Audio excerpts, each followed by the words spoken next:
We will solve the inequality, fraction x squared minus 4 over x squared plus x minus 6, less than or equal to 0. We will go step by step and use a sign chart as a fast visual cue.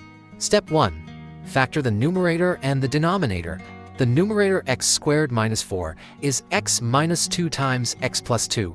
The denominator x squared plus x minus 6 is x minus 2 times x plus 3. Put these into the inequality.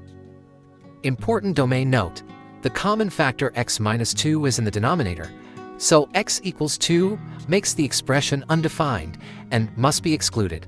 We may simplify to x plus 2 over x plus 3, but we must carry the restriction x not equal to 2.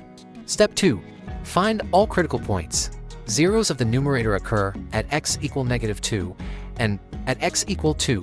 Zeros of the denominator occur at x equal negative 3 and at x equal 2. List them in order: negative 3, negative 2, and 2. Remember, x equals 2 is excluded because the denominator is 0 there.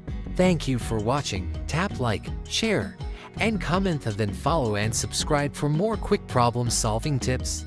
Let's make maths simple, one video at a time, only on MyVerse Maths.